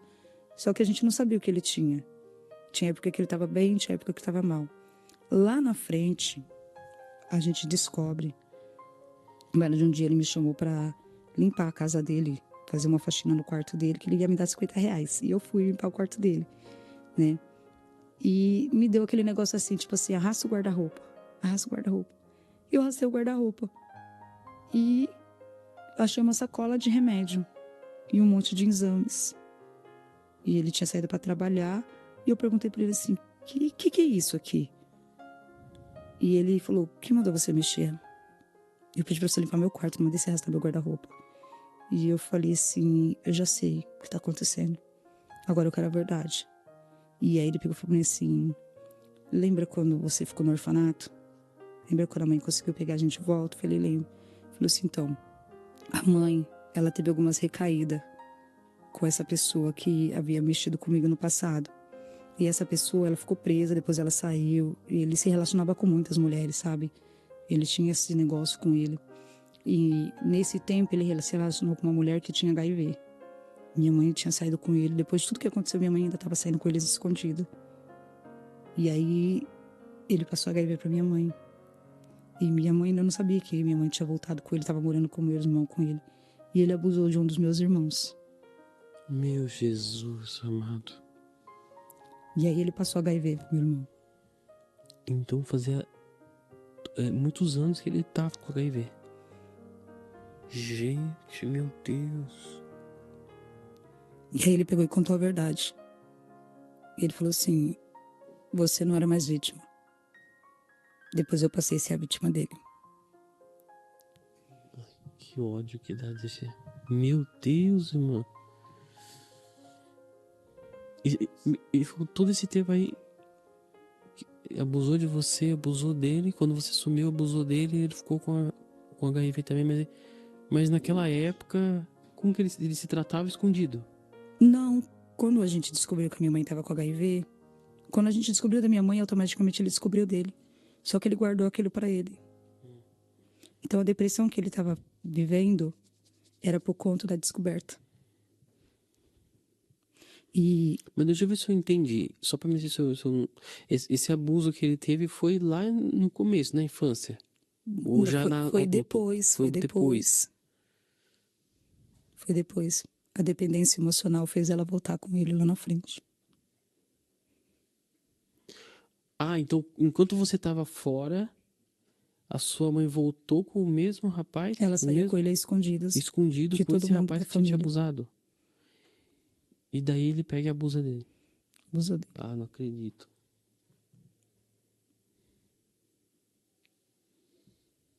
Sabe com quantos anos meu irmão faleceu? 31 anos.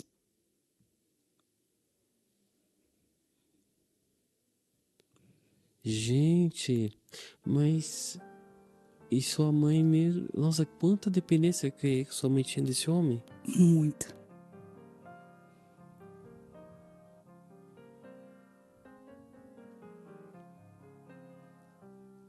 Tinha alguma coisa aí.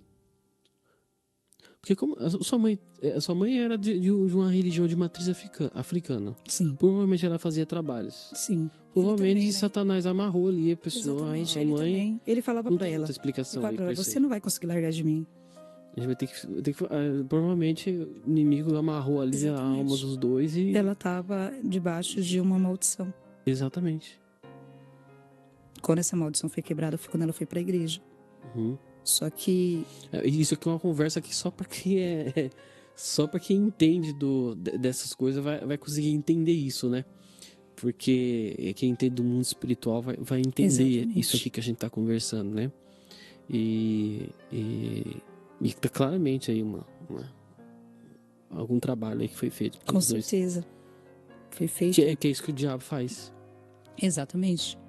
Humanamente, não tem como Sim, você acreditar humanamente que uma pessoa vai fazer uma coisa dessa. Não, e assim, que nem eu falo, as pessoas, elas seguem, né, um caminho que aparentemente para elas são caminhos de luz, como a Bíblia diz. Exato. Mas na verdade são caminhos de morte. Uhum. E foi o que aconteceu.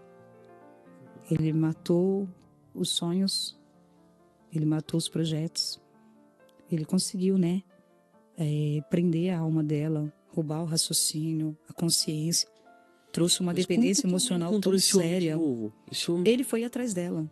Ele foi atrás dela? Ele foi atrás dela. E como ela tava assim, sabe, num mundo, numa escuridão muito grande, Uhum. né? Que nem eu, depois que eu conheci o evangelho, que eu conheci o mundo espiritual, eu a perdoei, a minha mãe.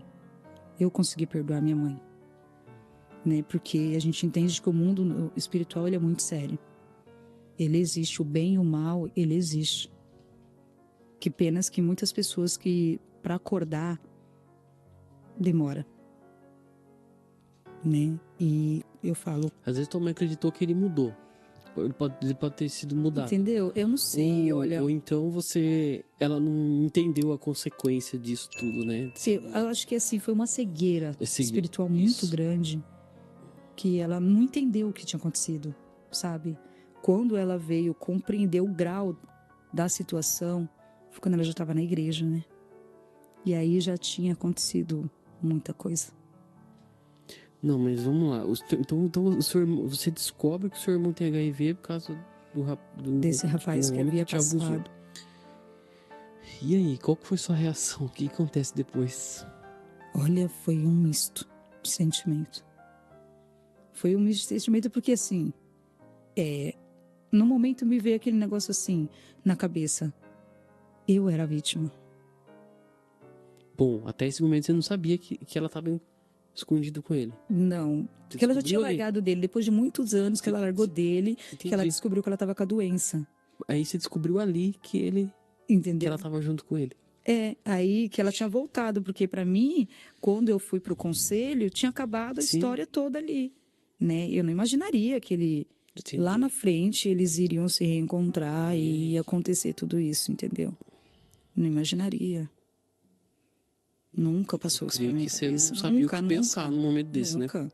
Quando ele contou a verdade assim pra mim, pra minha família, mexeu com toda a base. Mexeu com a gente demais, assim, a gente não queria acreditar. Eu só acreditei porque eu vi os exames. E aí eu aconselhei ele, vamos se tratar, porque como eu já estava cuidando da minha mãe, eu estava dentro do hospital com a minha mãe, então assim, eu passava de muitas palestras, eu ouvia muitas coisas, né, muitos relatos, muitas histórias. Então assim, fisicamente eu estava preparada para cuidar dele, mas espiritualmente, quando eu recebi a notícia, foi um baque muito grande. Foi revolta, sabe? Era como se eu estivesse voltando no meu passado. Meu Deus. Depois eu entendi que esse tempo que eu estava fora, mesmo sem eu entender, né, nesse processo, nas ruas, vivendo, acontecendo, era Deus me guardando também. Com certeza. Porque a vítima era eu. Mas daí você fica sabendo disso, você vai conversar com a sua mãe sobre isso? Não, ele contou pra gente, porque eu já tava no quarto com os exames, e aí ele decidiu chamar minha mãe, meus irmãos. Contou pra vocês e contou pra todo mundo chorando, e ele falou assim, o médico já me deu pouco tempo de vida. E exatamente o tempo que o médico deu foi o que aconteceu. Quando ele descobriu, não demorou nem 4 meses, ele morreu. Era na época que eu não tinha tanto tratamento, né? Não, até tinha, mas ele não quis se tratar. Não quis? Ele não quis. Por que ele não quis? Porque ele estava já doente de alma. Ele queria morrer? Ele queria morrer. Gente. Nem tanto que ele se internou, aí a gente começou o tratamento com ele, e aí ele estava com um câncer que só dá, né? Quem tem essa doença, eu não lembro o nome do câncer agora, e ele precisava tomar sangue. E ele assinou todos os termos no hospital que não queria receber sangue. Que ele queria morrer. Ele fez a escolha dele. Ele se entregou. Se entregou. E aí eu internei ele no hospital e dali ele ficou e dali ele partiu. E como que ficou sua mãe quando soube disso? Ela caiu em depressão. E ela morreu. Ah, Jesus, glória.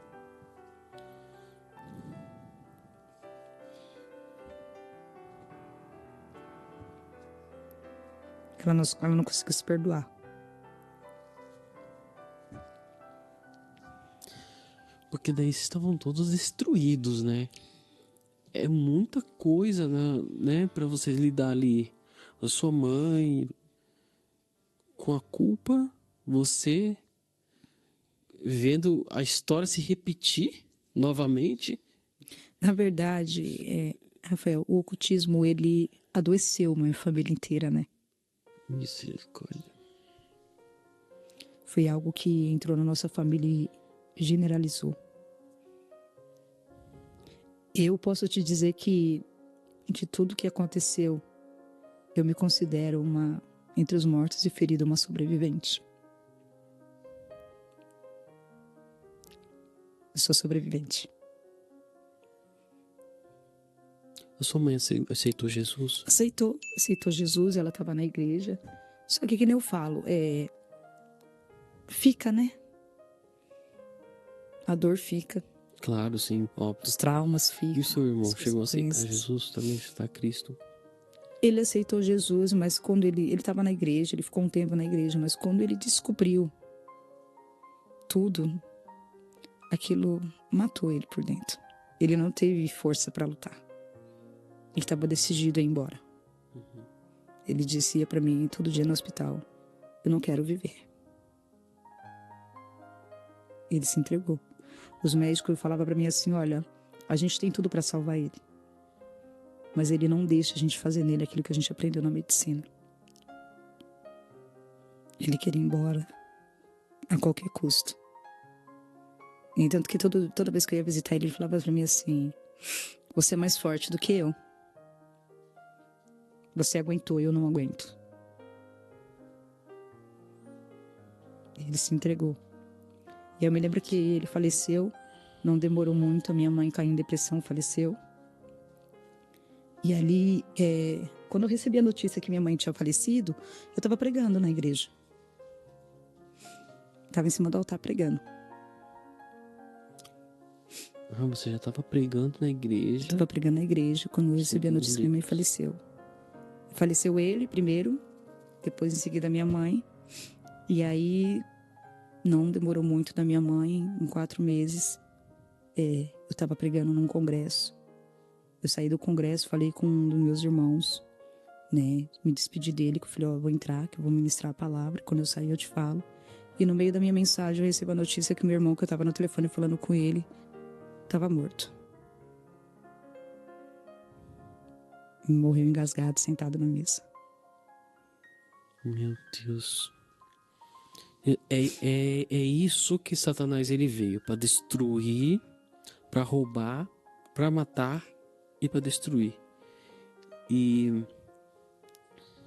infelizmente ele graças a Deus que você hoje está aqui hoje para contar esse testemunho e alertar muitas pessoas, porque Satanás ele te oferece muitas coisas, ele te dá os caminhos, ele aparentemente no começo é bonito, mas chega uma hora que ele começa a cobrar.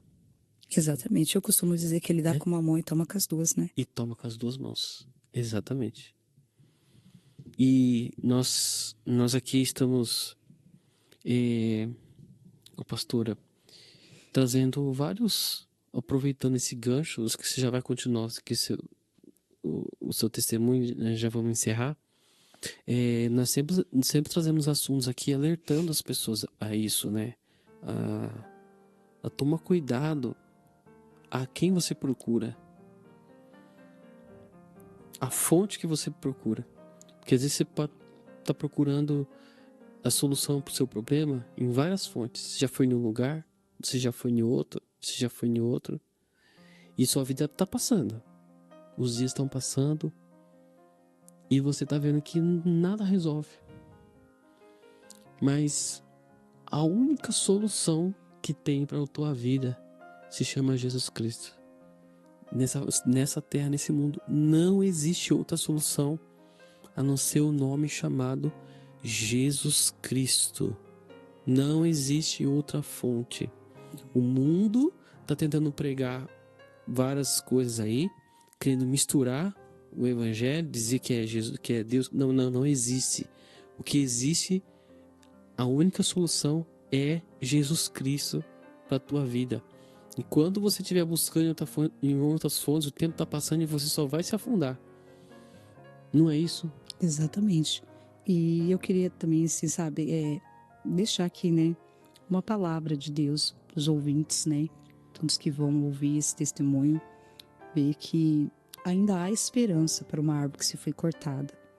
A gente sabe que na vida todo mundo tem seus altos e baixos, mas Jesus, ele é o único caminho, a verdade e a vida. Por mais que a gente passa por tudo que é ruim na vida, por mais que a gente, às vezes, colocamos expectativa em coisas, em pessoas erradas, ainda há esperança para a tua vida.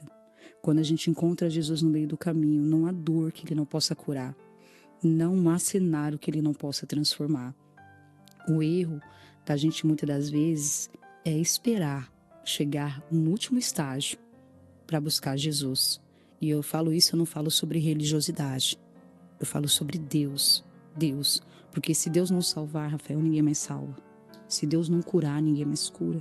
Se Deus não libertar, ninguém mais liberta. Né? E Deus, ele não é religião. Ele é amor, ele é cura, ele é a salvação.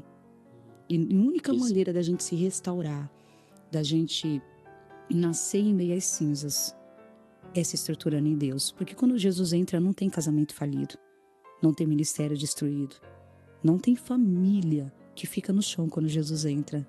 E eu sou prova viva disso. Eu tinha tudo para desistir. Eu tinha tudo para me tornar a pior pessoa deste mundo. Mas quando eu conheci Jesus, não foi eu que dei uma chance para ele, foi ele que me deu uma chance de renascer, de recomeçar, de me levantar. Hoje, graças a Deus, com tudo que eu passei, com tudo que eu vivi, eu sou uma pessoa feliz. Por incrível que pareça. Hoje, a minha dor, ela virou o meu testemunho. Porque eu sei que gerar testemunho dói. E a gente cresce, não é ao longo da vida, a gente cresce quando a gente amadurece. E eu sei que crescer dói. Crescer, a gente passa por muitas coisas, mas é necessário. Mas crescer sem Jesus não é crescer, é diminuir. Conta pra mim, como que foi o processo de você se curar? De Deus, de Jesus te curar? Você se afirmou a quê? A palavra. Praticamente. A palavra. A palavra. A palavra, ela é tudo. Ela é cura, ela é restituição, ela é libertação. Foi algo assim, extraordinário que Deus fez na minha vida quando eu conheci a palavra. A palavra que dá acessos a lugares que o homem não pode entrar. Não, a minha terapia foi a palavra. Eu nunca passei por terapia, Psicólogo. graças a Você Deus. passou no psicólogo? Não, só na minha infância. Só na infância. Mas não resolveu o meu problema. Agora, quando eu conheci Jesus... Porque você sabia que não resolvia. Não, a princípio eu não tinha esse conhecimento, né? Mas quando eu conheci Jesus, é algo assim muito extraordinário, porque assim, Deus ele acessou áreas da minha vida que ninguém nunca tinha acessado. Deus alcançou campos na minha vida que nem eu conhecia. E a minha cura não foi uma cura visível, foi uma cura de dentro para fora. Às vezes quando eu choro, quando eu conto meu testemunho, porque é minha história, eu sou ser humano, a gente tem os nossos sentimentos. Mas se eu falar para você hoje assim que isso me dá revolta, não. Hoje eu uso a minha dor para curar pessoas. Porque eu sei que da onde eu saí tem pessoas que estão entrando, né? Então eu falo que eu não tenho passado, eu tenho um testemunho. Depois que a sua mãe morre, você começa a se ver sozinha. Eu me vi sozinha. Eu tive, se eu falar pra você que eu não tive amigos que me ajudaram, eu tive. Sou grata a Deus pelas pessoas que Deus colocou na minha vida. Passei um processo muito extenso sobre a minha vida, que não dá pra contar tudo aqui. Mas a depressão tentou me sondar, né? O inimigo tentou entrar na minha vida. Mas quando eu conheci a palavra, eu me estruturei na palavra. Eu dei vazão à palavra de Deus. Teve alguém que te instruiu, que te ajudou na palavra? Teve alguém Eu que tive te amigos que incentivou? me abraçaram. Me abraçaram, me aconselharam. Conselho, ele é diferente da palavra de Deus, né? Porque conselho, a gente toma se a gente quiser. A palavra, a partir do momento que você ouve ela se torna lâmpada para os nossos pés e luz para os nossos caminhos. Ou seja, aquela escuridão que eu estava, aquele lugar obscuro, eu já não estava mais. Porque quando eu aprendi a orar, quando eu aprendi a falar com Deus, sabe? Foi onde eu renasci das cinzas, foi onde Deus me transformou. E eu falo, eu sou apaixonada pela palavra. Eu sou completamente apaixonada pela palavra. Toda vez que eu tô triste, toda vez que o inimigo tenta, porque ele é tentador, né? Tenta me tirar do propósito. Eu aqui, ó. Eu me apego à palavra. E é aqui que eu encontro todas as respostas para cada pergunta minhas. Hoje eu entendo por que eu tive que passar por tudo aquilo. Porque como é que eu vou falar de algo que eu nunca passei? Como é que eu vou ter propriedade para falar sobre um assunto que eu nunca vivi? A gente não pode dar aquilo que a gente não recebe. A gente primeiro se cura para depois curar as pessoas. E hoje, graças a Deus, eu me sinto curada dos meus traumas. Hoje eu não tenho mais complexos comigo. Hoje eu não tenho mais guerras dentro de mim. As minhas batalhas são... A gente vive batalhas espirituais todos os dias. Mas quando eu leio a palavra, ela é refrigério para minha alma. Ela é luz para o meu caminho e bálsamo. Glória a Deus. Para o meu coração. E depois disso, depois que acontece tudo isso, em que idade acontece o seu casamento, que você conhece um Então, namorado pra casar? na verdade, assim, eu tô no meu segundo relacionamento, né? Eu casei com 16 anos, muito nova. Fiquei muitos anos nesse relacionamento, onde eu construí 3 filhos nesse relacionamento. E eu passei por um relacionamento muito conturbado, onde eu vivi muitos abusos psicológicos, passei por muitas coisas. E eu cheguei no momento do meu casamento que a Bíblia me deu respaldo. E quando eu tive o respaldo na mão, eu escolhi me divorciar. Foi uma escolha minha, eu tinha respaldo bíblico. E eu decidi sair desse casamento porque eu vi que ele estava tomando um caminho que totalmente fora de princípios. E eu não queria viver aquilo de novo, não queria que aquelas coisas se repetissem na minha vida, aqueles traumas complexos, né? Nada de abuso assim, mas mais abuso psicológico mesmo. E eu decidi me divorciar, eu decidi cuidar de mim, cuidar dos meus filhos que eu construí, dos meus primeiros filhos que eu construí nesse relacionamento. E eu me apeguei mais a Jesus, foi aonde eu tive mais encontro ainda com Jesus, né? Coloquei Jesus na base de tudo, da minha vida, do meu ministério. E foi onde eu mais me entreguei na obra de Deus. Hoje, graças a Deus, eu tô no meu segundo relacionamento. Com isso, eu tive base bíblica para me divorciar, né? Passei por traições, por muitas coisas. E eu decidi mesmo... na época que eu me divorciei, eu fui muito julgada, tá? Eu fui excluída, me cancelaram em muitas coisas. né? Mas eu estava tão apegada à palavra, eu estava tão assim, sabe, protegida por Deus, que isso não me abalou, sabe? Me abateu, mas não me tirou do propósito, né? Então eu sofri muitos preconceitos, muitos bloqueios, muita gente me cancelou por não conhecer a minha história. Porque eu acho que eu estava cometendo o mesmo erro que a minha mãe. Eu acordei, porque eu estava querendo proteger uma imagem que não existia, sabe? Eu estava assumindo um papel que não era meu. E aí, quando eu me despertei, que eu vi que, tipo, sabe, aquela maldição hereditária estava começando a se repetir na minha vida, eu falei, não, eu não quero isso pra minha vida, eu não quero isso pra vida dos meus filhos. E isso você tinha 16 anos, era bem novo. Não, eu casei com 16 anos. Casou com 16. E me divorciei depois de muito tempo. Tá, entendi. Depois de muito tempo eu divorciei. E aí eu decidi seguir a minha vida com os meus filhos. Hoje, graças a Deus, eu tô no meu segundo relacionamento. Graças a Deus, eu sou casada com uma pessoa maravilhosa, esposo, pastor Edson, provedor da minha casa, que me respeita os meus filhos. Graças a Deus, eu sou feliz hoje. Eu sou feliz porque hoje eu tô rodeada de pessoas que me amam de verdade. Tenho os meus amigos que me amam, que me apoiam, né? As pessoas que me bloquearam, elas não me fazem falta. Porque eu só quero trazer à memória aquilo que me dá esperança. Né? Eu acho que eu não perdi nada, eu ganhei. Porque eu aprendi com a vida, Vel, que pessoas passarão pela nossa vida. Umas virão e outras sairão, mas todas elas nos deixarão grandes aprendizados. Né? Eu falo que aquilo que eu não ganhei, eu aprendi. Tem pessoas que é pra vida, tem pessoas que é pra nunca mais. Tem pessoas que só quer estar do teu lado quando as coisas estão dando certo na sua vida, quando você tá no auge. Só que a vida ela é feita de altos e baixos. Pra que vem o vento? O vento vem para levar para longe aquilo que é galho, aquilo que é folha, mas aquilo que é fruto permanece. E eu louvo a Deus pelos frutos que permaneceram na minha vida, porque essas pessoas, sim, elas me amam de verdade. Eu acredito que tem pessoas na nossa vida que elas são como anjos de luz, né? Elas vêm como representando Jesus nas nossas vidas. Se eu falar para você que no momento do meu divórcio eu tive uma rede muito grande de apoio, mentira, né? Eu não tive. Eu tive muitos cancelamentos, mas teve muitas pessoas que viraram para mim e falaram: eu tô aqui. Você não tá sozinha, seus filhos não tá sozinho. E eu falo que essas pessoas são pra vida. Hoje eu tô bem. E hoje tem pessoas que tentam acesso comigo, com a minha família, e eu não quero. Eu não quero porque não adianta você ter do seu lado pessoas que só querem estar do teu lado quando as coisas estão dando certo, quando você tá ali para servir. A gente quer pessoas que realmente sejam sinceras, porque eu acredito muito que a vida ela é uma via de mão dupla. Relacionamentos, você não é um relacionamento onde você só dá, você também tem que receber. Né? Muitas portas se fecharam para mim na época, porque eu acho que o meu erro foi ocultar muitas coisas que eu passei, porque eu queria ser o homem e a mulher da casa, entendeu? E eu acredito que muitas pessoas passam por isso, né? E eu ocultei muitas coisas. Então, quando eu estourei, quando eu tomei a minha decisão, a minha imagem foi outra, na visão de muita gente.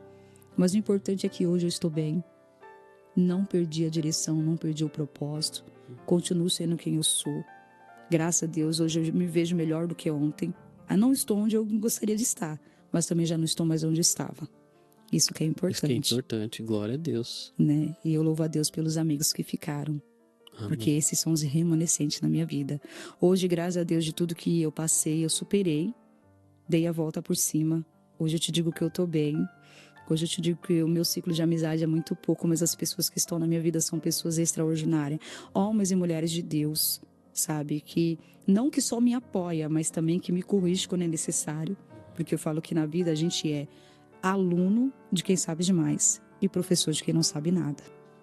Forte essa. Isso é forte e importante. Meu Deus. E tudo aquilo que o diabo tentou fazer pra tua vida, você cessou ali e não deixou que essa maldição passasse pra sua família. Isso é sensacional. Muito importante. E eu, assim, tô sem palavras pra esse testemunho hoje que você contou aqui, porque a gente acha que nossos problemas do dia a dia é tão grande, né? A gente faz eles ficarem tão grandes, tão gigantes, e não sabemos que nós temos um Deus maior ainda, maior do que toda dor, do que todo sofrimento que a gente possa ter passado na vida ou está passando. A gente tem um Deus que cuida de nós, e que está disponível para nós. Está disponível se nós queremos, né? Sim. Se nós queremos ele está disponível. Não é verdade? Estou muito feliz pela tua presença aqui, por estar conhecendo esse testemunho que é forte, hein? Eu acho que hoje é um dos mais fortes que a gente já escutou aqui, né? Meu Deus do céu. Eu só tenho que agradecer, agradecer a Deus, primeiramente, acima de tudo, né? Agradecer a Deus por ter olhado para mim com olhar de misericórdia, que eu falo que se eu cheguei aqui, foi porque até que o Senhor me sustentou. Exato. Tudo que eu sou hoje, tudo que eu vivi hoje, que superei, foi primeiramente por causa de Deus e pelas pessoas que me ajudaram, seguraram nas minhas mãos, né? E hoje estar aqui hoje é um prazer muito grande, né? Eu quero externar minha gratidão, Amém. né? Por esse podcast. Eu tenho certeza que Deus vai alcançar muitas pessoas, né? Como eu quero frisar mais uma vez, para a gente estar, né, encerrando aqui, você que está enfrentando batalhas, guerras espirituais, você que tem buscado resposta, batido em muitas portas e a sua vida não tem mudado, eu quero te aconselhar, busca Jesus, porque Jesus, ele é o que muda a história. Quando Jesus entra, ele entra para suprir as nossas necessidades. E o nosso Deus, ele não é Deus de metade, ele é Deus de totalidade. Entrega o teu caminho ao Senhor, confia nele e tudo ele fará. Amém. Já tá aí o recado aí, a palavra para você. Guarda no teu coração aí. E vamos se alegrar porque a gente tem um Deus maravilhoso, né? Com certeza. Deus poderoso, um Deus que faz maravilhas, como fez na tua vida, né? Glória a Deus. Bom, agora nós vamos falar nossa palavra. Você tira aqui um versículo para nós? Sim. Pode ficar. Ela vai tirar uma palavra de Deus aí pro seu coração. Você que tá ouvindo aí em casa, que ficou até o finalzinho aí, ouve esse testemunho. Guarda no teu coração a palavra do Senhor para você. Muito forte isso aqui que saiu. Posso ler? Pode. O Senhor é bom. É um refúgio em tempos de angústia. Ele protege os que nele confiam. Naum 1:7. Forte. Para finalizar, né? Com chave de ouro. Com chave de O ouro. Senhor falando. Ele protege os que nele confiam. Meu Deus, confia no Senhor e Deus está te guardando, né? E para encerrar, eu quero agradecer aqui tua presença, pastora. Agradecer também seu esposo que também veio junto, né? Tá aí. Isso, minha amiga missionária Érica. A missionária Érica também. Que foi um canal de bênção pra gente estar aqui. Que foi o canal de bênção. E pastora Luciana, eu quero agradecer por você ter vindo até aqui, até o Crente Podcast, compartilhar seu testemunho conosco. E que Deus abençoe você, tua casa, tua família, teus filhos. Que esse testemunho possa abençoar você, abençoar quem está assistindo do outro lado aí. E que o Senhor possa estar selando agora esse momento. Glória a Deus. E um novo tempo para você. Amém. Né? Um novo tempo para que você... que o Senhor abra mais portas ainda, maiores que o Crente Podcast, para você espalhar. Você falou que contou seu testemunho em outros lugares, na TV, na Europa, né? Na Alemanha. Na Alemanha, porque um dos meus irmãos, né? Não vai dar para contar aqui, mas ele ficou na adoção lá na Alemanha, né? E depois de 28 anos ele procurou um programa de televisão e achou. A história parece um filme. Nossa história foi contada 2 vezes na Alemanha. Meu Deus. Teve o encontro, o reencontro dos irmãos e a família. E que sempre quem seja glorificado é o Senhor Jesus, né? Sempre. É por Ele que a gente está aqui nesse momento, é por Ele que a gente conta, é por Ele que a gente traz, é por Ele que nós estamos aqui trazendo esse testemunho, para que você que esteja aí do outro lado possa conhecer esse Jesus, né? Eu não tive não tive essa vida no mundo, né? Eu não tenho esse testemunho, mas existem pessoas, se você se passou ou já tem essa história, é para mostrar, para ser testemunha de um Deus que é vivo, um Deus vivo, né? Não é um Deus que está numa estátua, não é um Deus de pedra, não é um Deus de tábua, mas é um Deus que vive, né? E nós somos testemunhas dele. A palavra diz que aquele que dá testemunho testifica de um Deus vivo. Então, É por isso que nós estamos aqui. Muito obrigado, Glória a viu? Deus, glória a Deus. Quero agradecer mais uma vez por essa oportunidade e Amém. que o nome do Senhor seja glorificado em todo o tempo, né? E deixar um recado para essas pessoas que ainda estão, né, nos vícios, nas drogas, né, que você pode mudar, você é capaz, você não é o que te aconteceu, né? Esse negócio que eu falo assim porque falaram assim comigo, eu ajo assim porque agiram assim comigo, eu faço assim porque fizeram assim comigo. Você tem uma identidade, você não é o que te aconteceu. Levanta desse chão porque existe um Deus que te ama e vela sobre a sua palavra.